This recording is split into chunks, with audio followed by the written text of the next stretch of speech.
Halo, selamat malam dan salam sejahtera untuk kita semua. Perkenalkan, nama saya Adre Gregorius, NIM 24101026, Prodi PKK 1, semester 1, dan Makul Ilmu Sosial Dasar. Baiklah, di pertemuan yang ke-13 ini saya akan membahas tentang konflik sosial dan interaksi sosial. Nah, konflik sosial dan interaksi sosial adalah dua konsep yang saling bertentangan dalam masyarakat.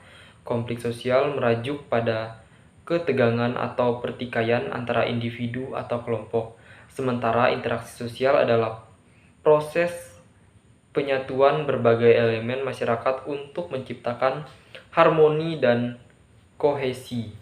Nah, yang pertama ada konflik sosial. Konflik sosial terjadi ketika ada perbedaan kepentingan, nilai, atau tujuan antara individu atau kelompok. Konflik ini dapat bersifat terbuka untuk tersembunyi dan dapat terjadi di berbagai tingkat, mulai dari komunitas lokal hingga skala nasional. Nah, ada 3 penyebab konflik sosial. Yang pertama ada perbedaan budaya. Suku, agama, dan nilai yang berbeda dapat menciptakan ketegangan. Yang kedua, ketidakadilan sosial. Ketidaksetaraan dan akses terhadap sumber daya dan kesempatan dapat memicu konflik. Yang ketiga ada persaingan ekonomi. Persaingan untuk mendapatkan sumber daya terbatas dapat menyebabkan perselisihan. Nah, dampak konflik sosial. Yang pertama ada kekerasan dan ketidakstabilan. Konflik dapat berujung pada kekerasan, pengusiran, dan ketidakstabilan sosial. Yang kedua, diskriminasi masyarakat. Munculnya perpecahan antara kelompok dapat mengganggu kohesi sosial. Yang ketiga ada kerugian ekonomi. Konsekuensi ekonomi dari konflik dapat mencakup kerugian dalam investasi dan pertumbuhan ekonomi. Nah, di sini juga ada interaksi sosial. Interaksi sosial adalah proses di mana individu dan kelompok dari latar belakang yang berbeda bergabung untuk menciptakan kesatuan dalam masyarakat. Proses ini bertujuan untuk membangun hubungan yang harmonis dan mengurangi ketegangan. Nah, cara mencapai interaksi sosial ada 3, yaitu dialog dan komunikasi. Mendorong percakapan terbuka antara kelompok yang berbeda untuk memahami perspektif satu sama lain. Yang kedua ada pendidikan, meningkatkan kesadaran tentang keagamaan dan pentingnya toleransi melalui pendidikan.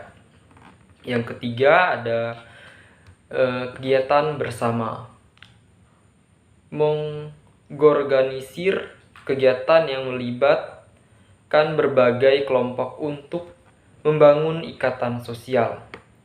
Nah, manfaat interaksi sosial yang pertama ada kohesi masyarakat, meningkatkan rasa persatuan dan solidaritas di antara anggota masyarakat. Yang kedua, stabilitas sosial, mengurangi potensi konflik dan menciptakan lingkungan yang lebih damai.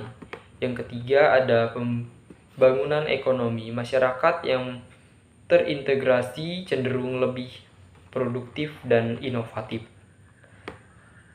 Nah, hubungan antara konflik sosial dan interaksi sosial. Konflik sosial dapat menjadi pemicu untuk interaksi sosial.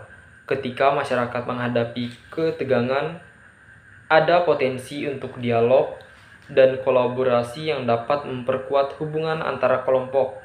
Nah, sebaliknya, interaksi sosial yang kuat dapat mencegah terjadinya konflik dengan menciptakan rasa saling pengertian dan toleransi. Nah, dari pembahasan yang telah saya bahas, ada kesimpulan dari materi ini, yaitu konflik sosial dan interaksi sosial adalah dua sisi dari koin yang sama dalam dinamika masyarakat. Memahami penyebab dan dampak konflik sangat penting untuk menciptakan strategis interaksi yang efektif.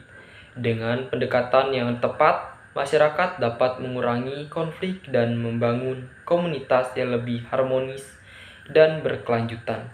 Nah, sekian dari pembahasan pertemuan yang ke-13. Saya ucapkan terima kasih.